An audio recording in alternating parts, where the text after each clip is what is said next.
Jeannie can say hi. Yes. Hi, everybody. All the online people. All right. So we start at the beginning. Okay. We can just apologize to them. They didn't get the first part, but they're going to get the top. Yeah, we just got the camera going at a place because our regular camera person isn't here today, but we're going to film from here on, and you didn't miss the best parts of it, which is our speaker today and our Karen chair. They're both going to be awesome. This is Jeannie sitting next to me, Jeannie Martin. How long have you been a reverend?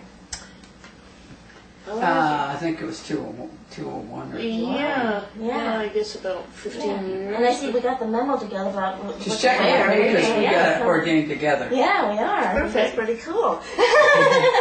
I first heard Jeannie speak when we were in our other location, and she's an awesome speaker, and I'm looking forward to hearing what you have to say. Thank and you. I'm just going to give you the floor, all right? All right. All right. Sounds good. Good, Jeannie. Well, good morning, everybody. Good morning. It's wonderful to be here with you this morning, and everyone who is meant to be here is here. I fully believe in that.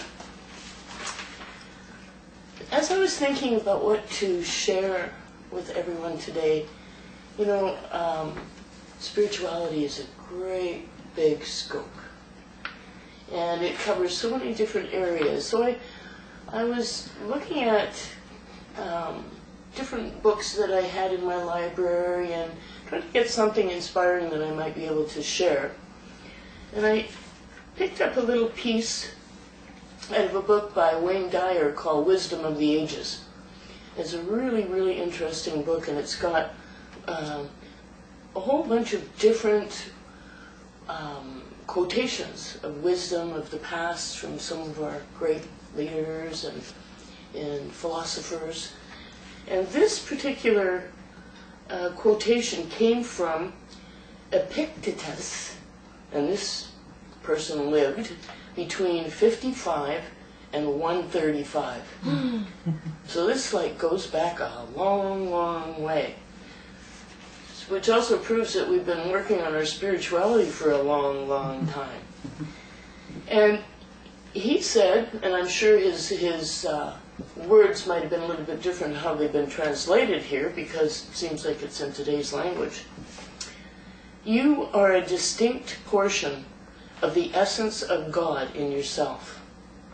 Why then are you ignorant of your noble birth? Why do you not consider whence you came? Why do you not remember when you are eating who you are who eats? And whom you feed? Do you not know that it is the divine in you that you feed, the divine that you exercise? You carry a God around with you. And those, those are pretty profound words, considering when they came, a long, long time ago. So I was thinking, what does it mean to live a spiritual life? I can say that in my experience, from when I became interested in how God did it, how did God put this all together, and what does it mean to be spiritual? Well, when I was in my early teens, I read everything that I could in metaphysics and the world that we believe in, with clairvoyance and all of the connections that you could make with spirit, of the essence of the unseen world, so to speak. I read lots of different books of Casey and Seth, Jane Roberts material, all of those things in those years, thinking that if I just read enough of that, I would get it, I would get what it means to be spiritual. And that was okay as a foundation, because there was some things that I read that resonated with me, and I right away went, oh, okay, I get that. I think that I can feel that inside of myself. And there was other things that I went, well, no, that's really not for me. And I would bless the person's words and honor what was written or what was said. Then as life goes along, we have an opportunity to live life. And just like we kind of think we know everything when we're a teenager, and then we think we really know something when we're in our early 20s. It seems like the further you go along the path, the more there is to learn. Because as we grow into maturity, either spiritually and just as a person, we start to understand bigger concepts and have experiences that are in a bigger way than we would have had when we were young. So at this stage of my life, and I think about what does it mean, what is it meant to me to have a spiritual life? And I wrote down a few things that, I thought, that I have been considering, and I thought that as I maybe say them to you, you might have something within you that you think, well, yeah, maybe I could look at that. One of them is spirituality is an inner journey. It's not about all the books you read. It's not about following somebody else's doctrine. It's not about going to church or chapel enough times so that God can recognize that you must be a spiritual person. It's not about those things. It's an inner journey. And it requires us to go inside of ourselves and find out what it is that's blocking me from the peace and the harmony and the sense of freedom and joy that really should be inside of me all the time. One of those things that I've learned is to get clear, what do I want? If you don't get clear on what you want, you will get mixed results always. It's like sitting in the gray zone. If you want peace in your life, then hold on to that and say, peace to me is very, very key to what I believe is my spiritual growth. And if I'm walking around in my world with a lot of conflict, a lot of anger, a lot of confusion, a lot of judgment, then I'm really not at peace. I'm trying to find something out there that will make me feel better in here. So the very first thing is to get clear and let the universe or the divine principle or that wonderful intelligence, that loving, all-encompassing, unconditional loving God, to let us know, let that God know what we want. Because apparently we have free will. So in that free will needs to be a decision that comes from within. Another thing is, where am I blocked? What blocks me from my happiness? If I can't wake up each day and say, wow, this is wonderful, another day on planet Earth, isn't this magnificent? I feel at peace and in joy, and I can't wait to see what the day brings, or what I can bring to the day. So each one of us, it's a subjective experience. We are the only ones who know how we feel inside. And I truly do believe that there's nothing really hidden. If I'm doing things in my life that are blocking me because I'm taking a stand and I'm not going to do this or I'm not going to do that, or that person over there is wrong and they made me do it, and all of those things, I am responsible for my inner peace. I am responsible for going inside and saying, okay, stop the chatter, get to the truth. Because the truth is, we are connected, just like this says. There's a God in here. I really, really, really believe that from my own experiences and going through a lifetime of trying to stay on that spiritual wavelength. Mm-hmm. And it's not the easiest thing to do sometimes. Because how do you know how you're doing unless you're challenged? If everything's just wonderful, you won't know if you've made any progress or not.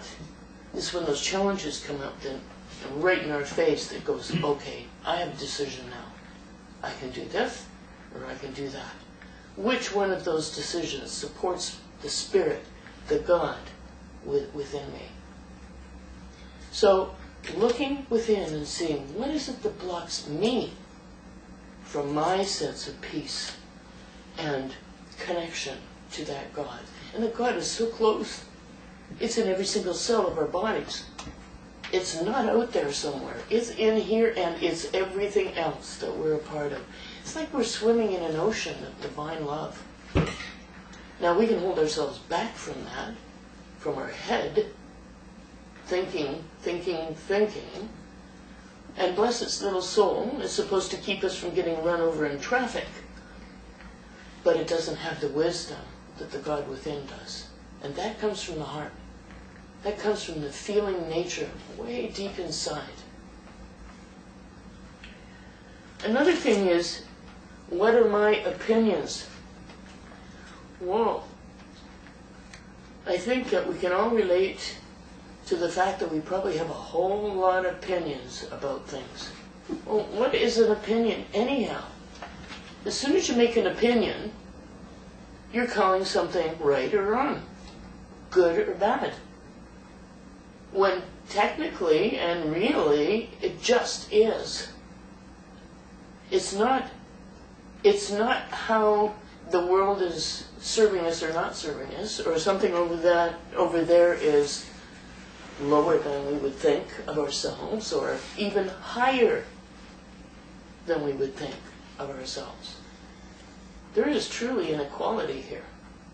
Within each one of us is that absolute perfect spark of divinity that is completely equal.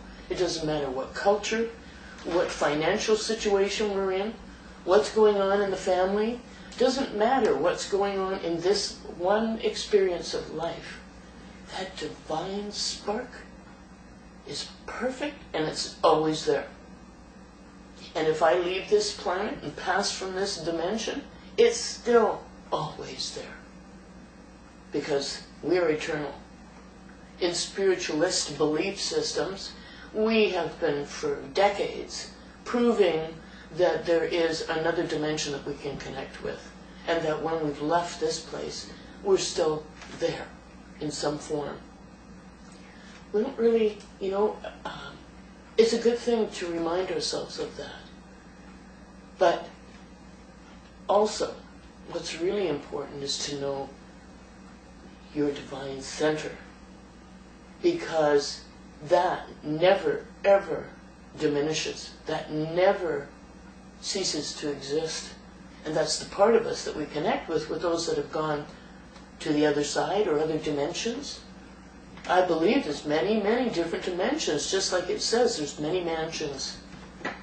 To me, that means there's many dimensions. And what does that mean to me?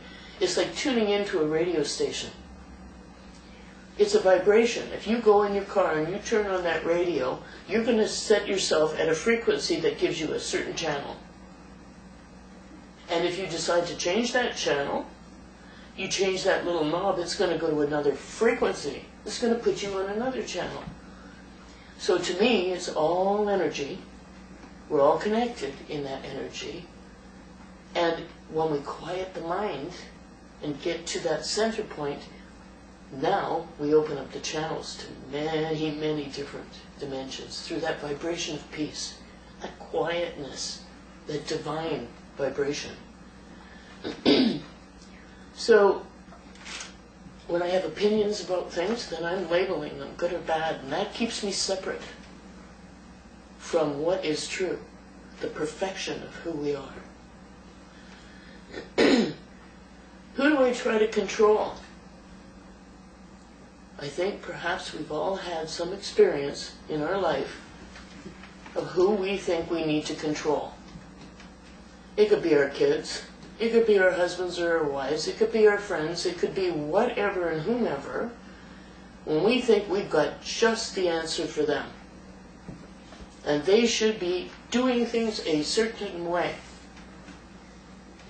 What does that mean? I think that the job inside is a big enough job than to try to reach out there and tell everybody else how they should be doing it. I believe that we're here because we are very, very courageous souls. We came to a place of duality, where it's either up or down, or good or bad, or this or that, or whatever. So then we have a tendency sometimes to try and control someone else. If you were just like that, I would be happier. If you would do things right, then things would be better here. Or let me tell you how to do this. Let me tell you what I think. And there tends to be sometimes a sense of superiority that comes along with spirituality that can get us sometimes a little bit on our high horse, saying, I know better than you. I'm a higher evolved spirit. No, we're not. We're equal. 100% to the core, to the God spark, equal. That will never, ever change. Now that doesn't mean that you can't reach out your hand to help someone when they are in the process of working through something.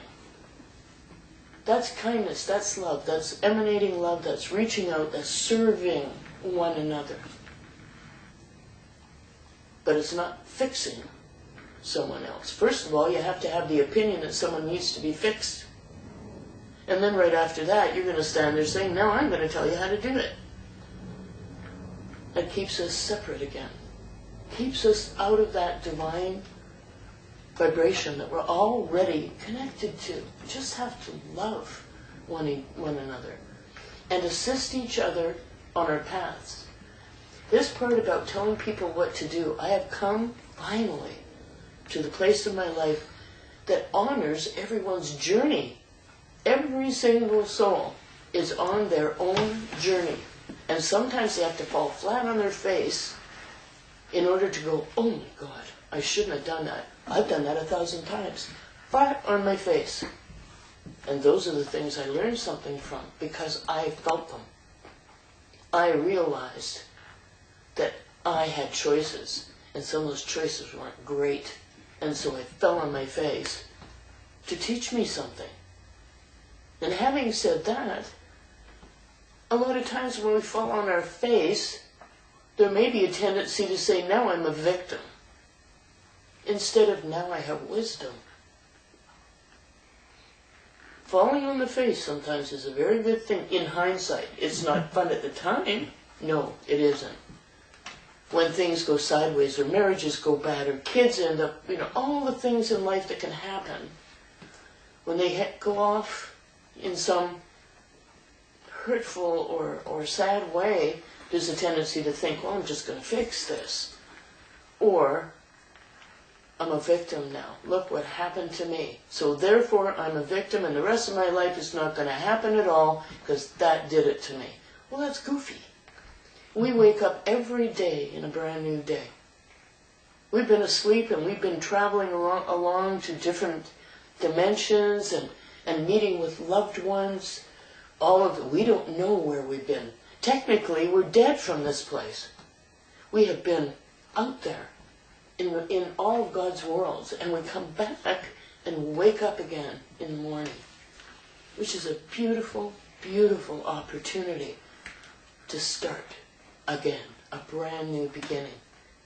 Every moment of now, that opportunity is there. And I know that when I look at my life and see the lives that have been lived to the people that have been close to me and observed all of that life, I just honor it more and more, because some of these challenges are a little difficult to work through. But if you remember who you are, the divinity that's in you, you are a God. And that is not blasphemous. God doesn't create stuff to huck it away. God creates life to manifest in all its unique and beautiful, amazing ways. And when you see somebody who has been through a lot of things, and they rise up, and there's a smile on their face, and there's peace in their heart, everybody's lifted by that. Every single one of us is lifted by that. Who do I blame? Well, we just touched on that. Who do I blame? I don't blame me, and I don't blame you, and I don't blame anyone anymore. But hey, the pity pot used to be around there until you realize that you're just telling yourself a story. There is no one to blame. We do the best we can with what we know in the moment. And we look back sometimes on our childhood when, when a kid is little, they don't have a lot they can do. They can't say at 4 years old, I'm out of here, I'm getting a job in my own apartment. It isn't going to happen. So there is a certain time in our life that we are kind of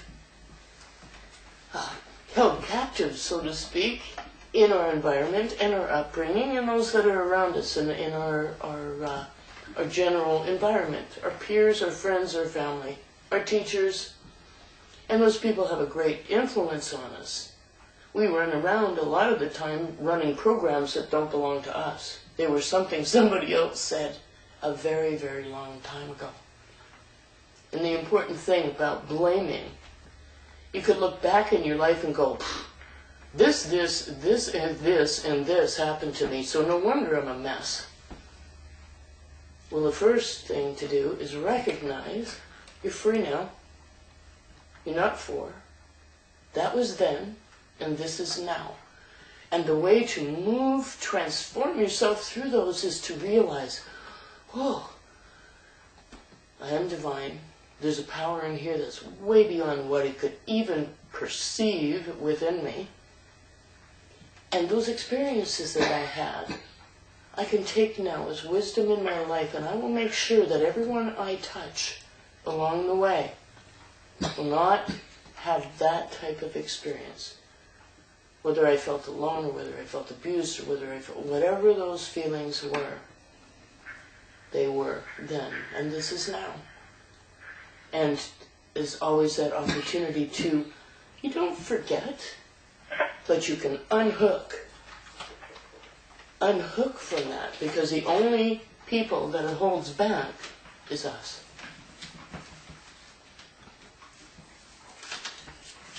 Another question is, what part do I play in the dance? When we stop to think about that, most of the things that affect us are because we chose to be in there. We went to that party, we married that person, we did that thing, we joined with others to do whatever and whatever.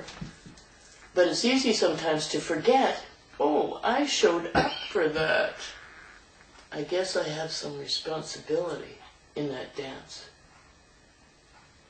And I'm coming now to a point in my life that, when I look back in relationships and kids and how I thought I was as a mother and all of those things, and who did or said what to me and who pushes my buttons and all of that, I take responsibility, which is part of the seven principles of spirituality. Personal responsibility. That's a biggie. But it's freeing at the same time. When you take responsibility, you become transparent in your life. Speak the truth, kindly and directly. There's a lot of freedom in that. And a lot of freedom in saying to someone else, I don't want you talking to me like that anymore. And I hope our relationship can improve, but for now, I won't stand here and take it. That's different than blaming somebody. That's taking personal responsibility for what you find yourself involved in each and every day with all sorts of people, and to be able to stand strong. I am a God. And I honor that. I don't know how to totally be that God, or I'd probably vibrate right out of this place. But at the same time, I have a choice on how to behave in that spiritual way, in the moment. What are my fears? I'm sure that those of you that have been on a spiritual path for some time have heard the comments, either fear or love. So we're either operating in a love vibration or a fear vibration. And if you take the time to analyze where your thoughts are at, it might shock you to find out how many things you're afraid of. You're going to do everything that you can to avoid those things. You'll go around and, well, yeah, the weather just isn't right to do that today, just so that you don't have to face what you actually fear. And that fear is not because somebody's going to beat you up or shoot you. Your fear is because you don't think enough of yourself. Inside. To be able to stand strong and be in the world and say, I am unique and special. Just like everyone else is. And namaste, excuse me, perfect word. I honor the God in you. Because I know there's a God in me.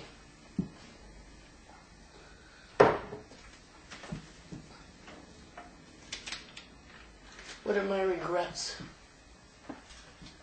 Well, I'm sure that somewhere in everybody's life here you say, oh man, I wish I hadn't have done that. You know? But you did.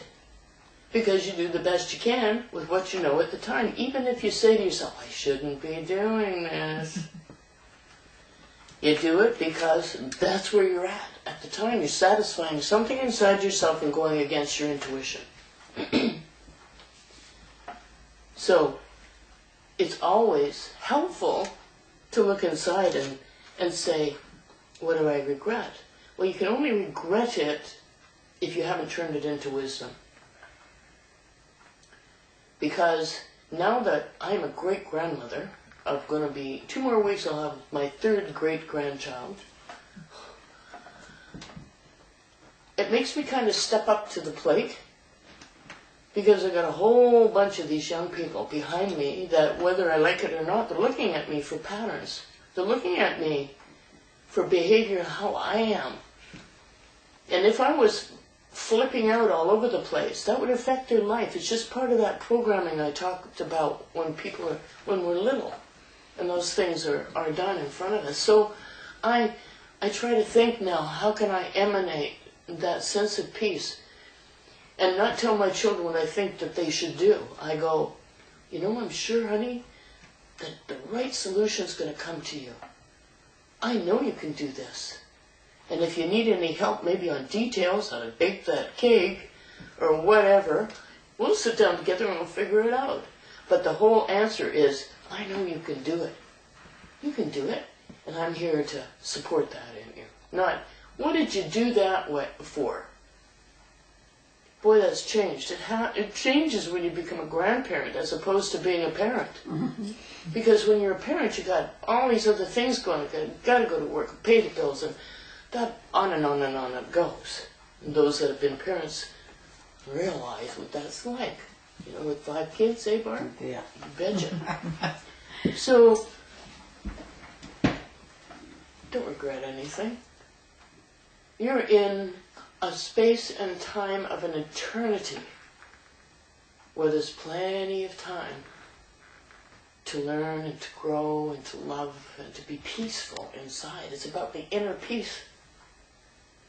And whatever separates you from your own individual inner peace is the work that you need to do, and we do know where that is when we slow down, go to that quiet place and ask.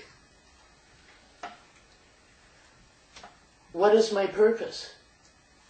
Now, you don't have to have this magnificent purpose. You don't have to be a guru.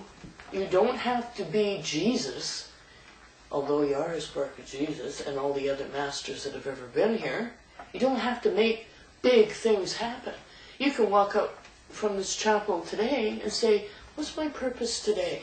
How can I put light in that world? How can I share love with everyone I meet today?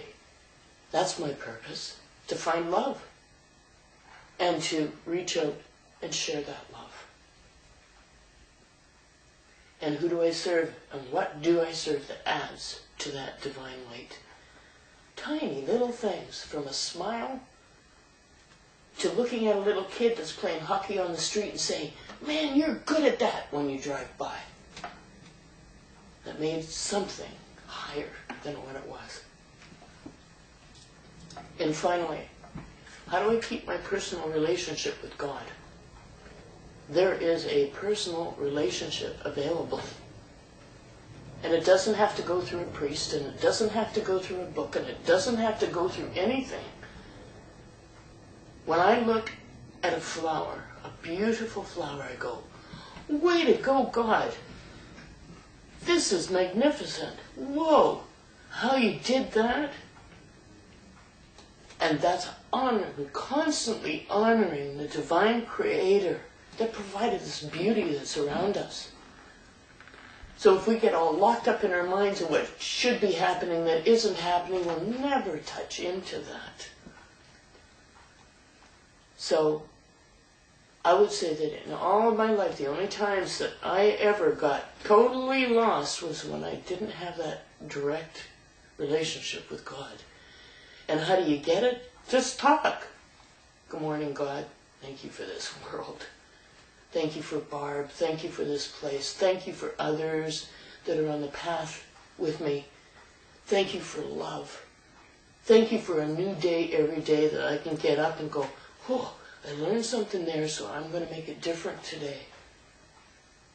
Don't be afraid to talk to God. Always talk to God. And God answers in ways that are so magical. Way beyond what I could ever think of in my own mind. All of a sudden, when I'm in that vibration, goddessence happens. Beauty unfolds. Miracles are there. And I see them when I would have missed them had I been in any other place in my mind.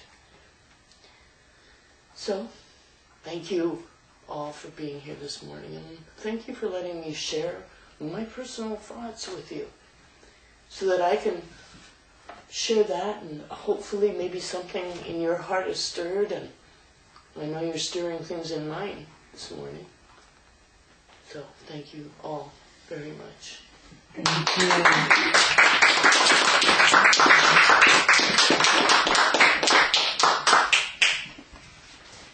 Wow. Yeah. That's fantastic. I mean, I aspire to live that way on everything that you talked about. And I know areas of my life that I'm struggling, sometimes failing, but at the same time, my goal is to keep loving myself through it. And, and I really learn a lot from you every time you talk. Thank you very much. Yeah, it was beautiful. Great taste in clothes.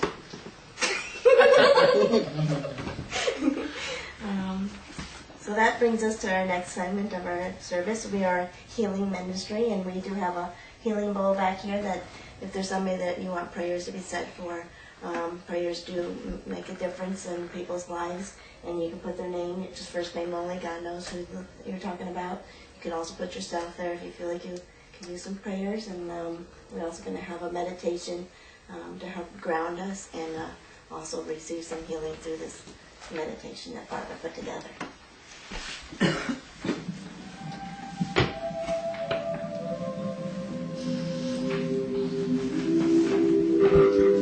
Find a comfortable position and take your thoughts inward and upward to a little spot in the universe where God resides and healing begins. Allow the energy to move through the tips of your toes, moving upward, swirling around and round the body, and allow it to come up through the top of the head and flow over the body like a gentle summer rain. As you breathe in again, feel the energy bringing alive all the cells in the body that work together with all of the organs. And allow those organs to be like a wonderful symphony concert orchestra that play their instruments independently, but they play with such harmony and such rhythm that they are working for the whole beauty of the piece they are playing. And as you breathe the energy in and revitalize all of the energies in the body, in the cells, in the organs, know that you are doing that to bring healing to the whole. And as the energy comes in again through the tips of the toes, allow it to expand into the mind.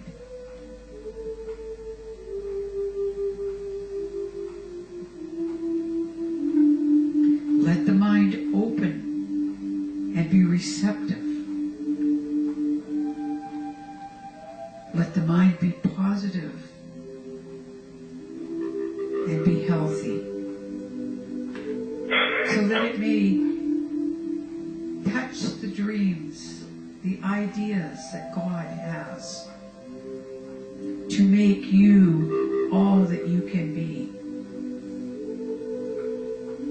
Allow those dreams, those thoughts, those energies to come through the mind to healthy growth, so that they will grow and produce the dream that God has for you.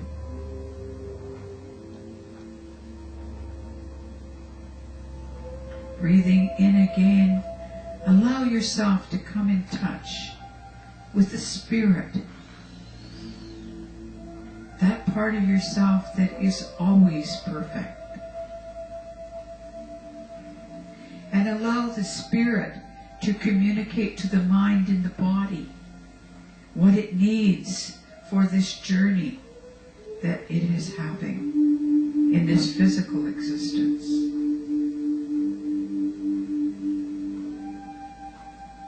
And as you have healed your own self, body, mind, and spirit, be like a pebble in a great pond of energy, and allow your energy to move forward and ripple outward, and let it touch each member in the room. And joining together, allowing the energy to draw through everyone to facilitate the healing.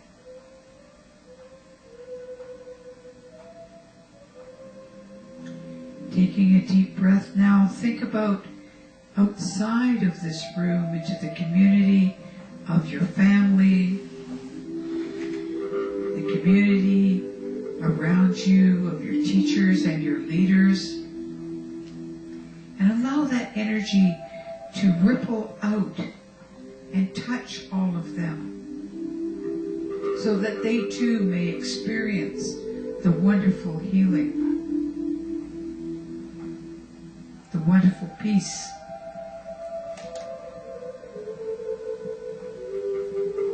Allow that energy now to go forward into the world, and not only touch the world's leaders, but to touch the animals, the vegetation, the waters, the atmosphere, so that they may be healed. And let us be thankful to the animals and the vegetation and the minerals that give of themselves and serve us so greatly and feed us so well.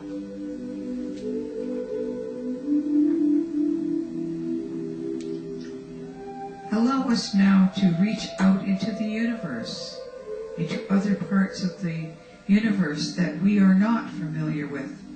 For many mansions in God's world that we are not aware of every room and every mansion. But we send love and we send caring, for God promises us that love and healing is never ending. And all we need to do is ask, and the energy will follow the intention of the thought, and the healing will begin.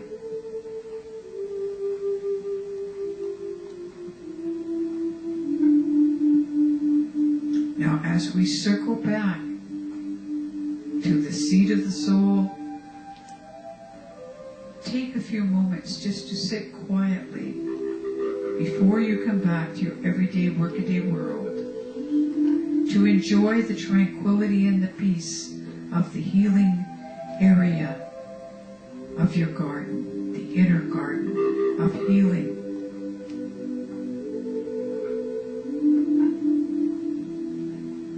And know that you may visit here at any time, and God has promised the love and the healing is never ending. So open your hearts, your mind, and your hand.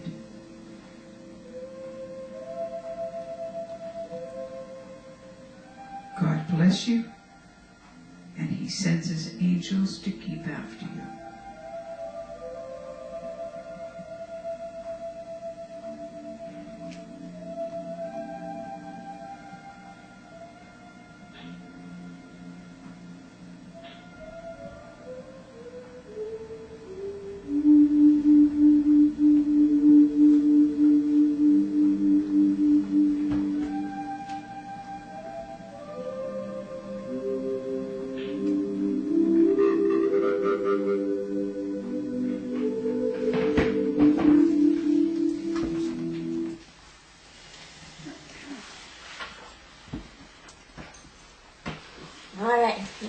back in the room. Pick it up. Yep, I love your meditation, and I love the song that we sing. It's written by you, Barbara. You're an inspiration to me, and I love you. This leads to our next segment of our service, which is Care and Share. And today we have a special guest. It's a fellow classmate of mine. And every day when we go to school, we have a check-in. And Ryan wasn't in my first class, and now I wish he would have been, because I would have heard a lot more of his check-ins. But he was in this last 3 weeks, and Ryan really impressed me with his check-ins, because he spoke from the heart. He spoke with honesty and authenticity, being in touch with himself, and he doesn't claim to be perfect. He doesn't claim to have all the answers. But what he does say always touched my heart, and it's just like, wow. Yeah, you know how when you were talking, you look at me and I'm going, yeah. It's like, yeah. You know where donkey's going. So I would like to invite Ryan to come up and do a care and share for us. And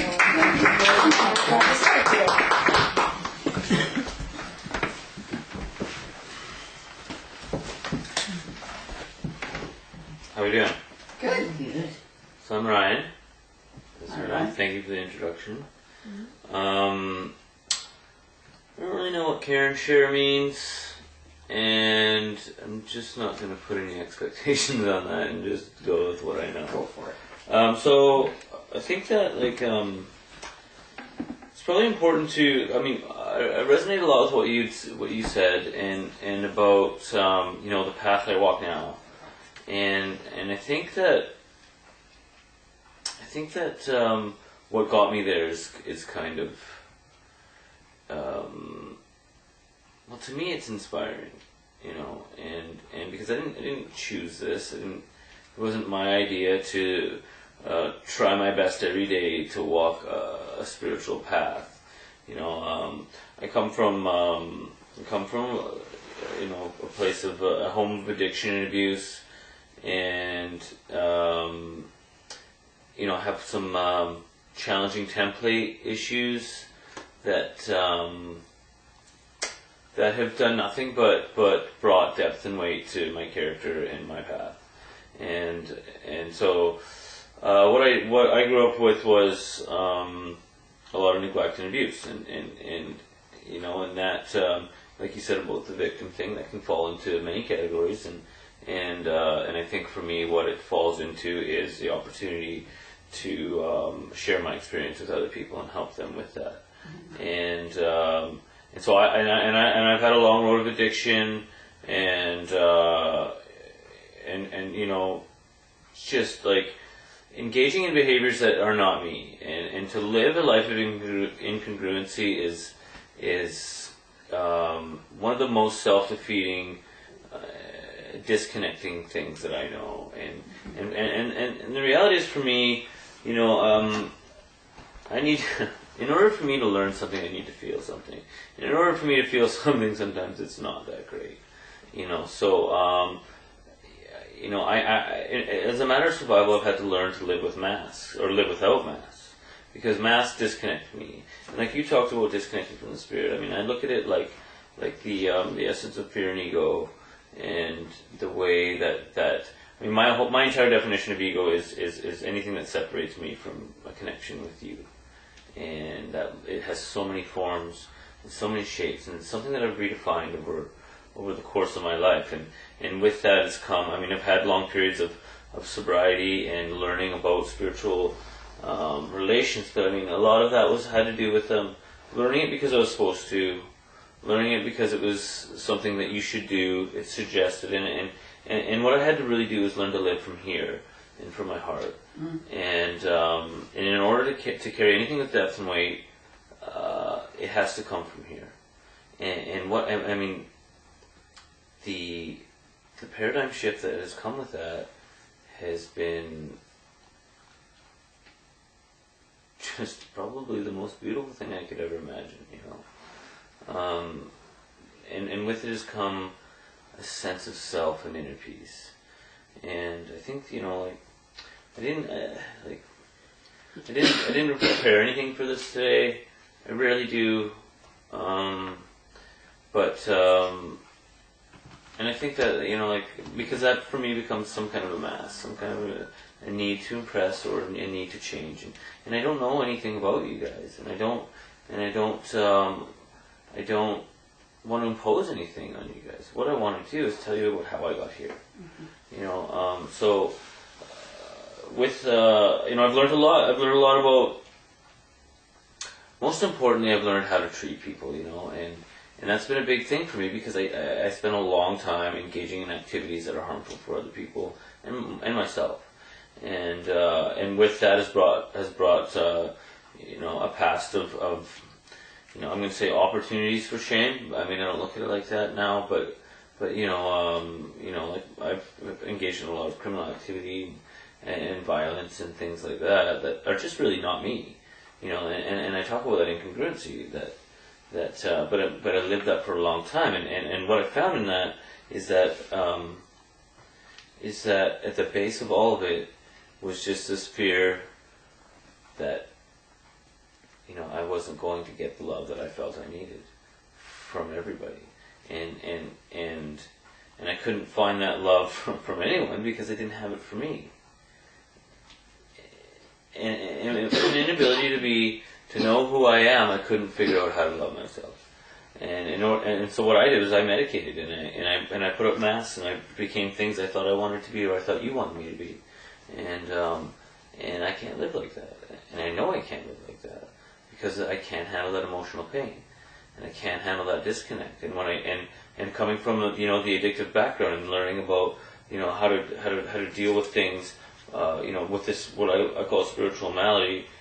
By filling this broken thing in here with anything I can get over here, and that's my definition of a spiritual malady is fixing this with this, and it doesn't work for me. It really doesn't. I need to fix this with this, and what this is to me is like you said, we have that spark, and I believe that we're all born with this thing in here, and it's powerful. It's so powerful that it scares the crap out of me when I don't understand it. When I don't, and coming from a place that where love is foreign, that powerful love inside me became something that I wanted to repel because I didn't understand it, because I fear the unknown, I always have, because fear has been a survival mode for me. It's been a mechanism that's gotten me through a lot of things in life, and and today I realize I don't need it because we live in faith or fear. I have love or I have fear, and they don't coexist. It's oil and water, So it's been part of my process. It's been part of my path to learn this thing with depth and weight through feeling, not through thinking, not through cognition, but through learning, through feeling, through connections. And I feel those connections when I have them. Now, I can walk away from a conversation with someone and there'd be a divine root in that conversation, and I walk away feeling better than I could with any amount of drugs or substance or adrenaline or anything that from the outside in, because that's an inside in healing. It's an inside in connection, and it starts there and it comes to here and it goes through you and it goes back up, and it's cyclical, and we all walk in this energy, in this path, and I believe that I do have choices. I have choices to make. I can either live in fear or I can live in love, and that's my choice. My choice is I can hold the door open for somebody I don't know, or I can just ignore it altogether and think about what's going to happen next or what happened before, and through loss I've learned a lot about the moment, about being in the moment, and I lost when I was 16. I lost my sister to a drug overdose, and she was 18 years old, and I discovered what a blackout existence was. I decided to reject everything, and I became the epitome of what a victim is, and by that it was just the culmination of the poverty, neglect, and abuse that I grew up with, and then it was this, like, how, if there is a God, how could this happen? You know, how could life be this bad? And the reality is that life never was. The reality is that's my path, and through that experience I learned that we need to, I'm sorry, I should say I need to appreciate every connection that comes along the way. At any given time, I don't know if that connection is going to be made again. You know, because it's not up to me. And it's not up to me how you receive my connection either. It's not up to me. The only thing that is up to me is that I come from a place of love, no matter what. And the ability to do that, that's not even up to me, because I'm learning along this path, and God's putting these things in my way so that I can learn along this journey. And so those experiences I get to take in, and when I have an opportunity to help another person, that makes that connection stronger. And I would love to say that I help people to the best of my ability so that I can help them and make their life. That's not true. There's a selfish nature to it, and that nature is that I need to make this connection strong as a matter of survival. You know, and you know, I've been living in a survival mode my entire life from the word go. The only difference is that the survival mode now has to do with creating the spiritual culture. You know, and it's more of a global survival than it is about a primal survival about getting day. You know, so but I've had a lot of ups and downs. I mean, you know, in our community, we talk a lot about the true nature of walking a spiritual path, and I haven't always done that, and I've done everything wrong, and I've done everything for self, and I've hurt people along the way, and those things that I've done do not define who I am. They don't take away from the essence of who I am. What they've become is these defects that have forced me to either, you know, go into the fear or use them as a vehicle to change your behavior so I can be more effective to you guys and to myself. And I don't own those things. I mean, I've stolen, but I'm not a thief. You know, but I am a child of God, just like you. With all my faults and glory, you know, I am a child of God. Mm-hmm. And we all walk this thing together, and it's that divine connection. It's that divine connection when we're walking this path together that makes this more than this. You know? And you know, like I got one choice to make every day. You know, that's it. And I have no problems. And I can choose love. That's my choice. I choose love. And I do that every day. And since I've done that, everything has worked out just the way it's supposed to. I mean, I have an ability to accept my hardship and pain for an amazing tool that has been given to me, an opportunity to grow. Because at the end of the day, everything is an opportunity to at least grow spiritually. You know, and that's my truth. You know, and I don't know any other way to be about that. I don't know, and I can, you know, it's not my job to make you think like me. I don't want you to think like me. You know, I want to experience you just as much as you experience me, and I want to learn from that, and I want to take that away from that, and I want you to do the same. You know, and I want us to just walk together, and there's no reason that connection, that our currency can't be love. You know, and when it's fear, I disconnect. When it's fear, I'm not here. I'm in yesterday or tomorrow. And when I'm not in now, I'm missing it. And one thing we all know is that life is just way too effing short to miss anything. You know, I don't know how long I'm supposed to go on. Well, that's great, Brian. That was so long. That's perfect. If you're in Sharon, perfect. Absolutely perfect. Didn't I tell you? Yeah. Very good. Did great. I loved it. And, it's like Jeannie's talking. I mean, there's just so much that I can resonate with, and you know, like I said, I'm not perfect. I'm still making mistakes, you know, or sometimes I'm still behaving in ways that I'm not really proud of, or like, oh, I get in my car, or I'm thinking, oh, I should have done it differently, or you know, I should have done. Oh, I wish I would have had enough strength to say this. But instead I went inside because I'm scared of those reactions of the people around me. Yeah, and because Reverend Rand Bruce says nobody should be should on. well, yeah, I shit on myself a lot, and I try not to, and I try not to shit on other people. I just want to, walk a path of love as well. And love is like water, and if it sits still, it gets stagnant. But if it's flowing, it keeps it going, and that means a lot to me. I feel like there's no mistake. So the only mistake that I've ever almost made is to stop trying this. Yeah. And everything else has just been an opportunity. It's a matter of how I look at it. Yeah. My perception of it. Yeah, my perception of the story I tell myself. Right. And when things happen that I don't really like, I try to find the positive in it in some way. Like what positive or what is that? Anytime I have any confrontation with anybody, or anybody brings up at me, I think as everybody's those are my greatest teachers. Are the ones that bring out something that I'm not really enjoying.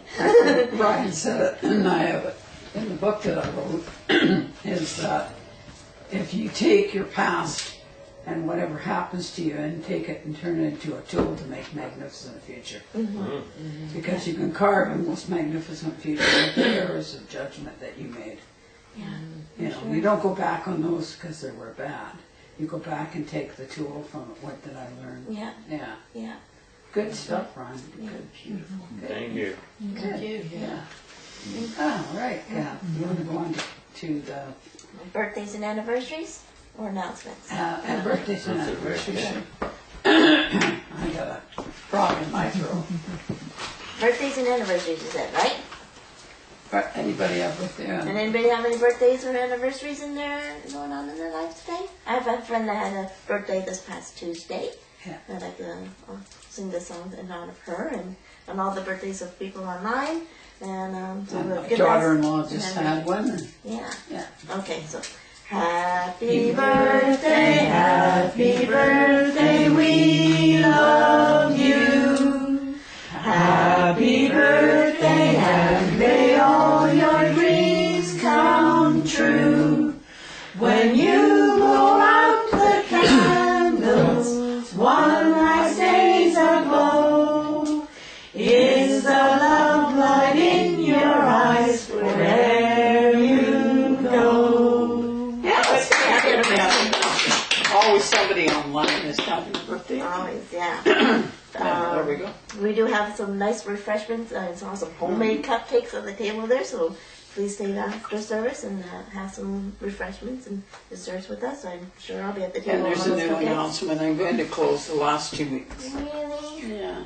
Aw, Yeah. I know, I saw that, I almost cried. Yeah. Well, I was talking to Jeannie. We should maybe close July and August, but we'll go the last 2 weeks of July. And I can't offer to run it for your home? This is too much, Kath. You got to get your stuff done. Okay, well, I'll have to There. roll with it, I guess.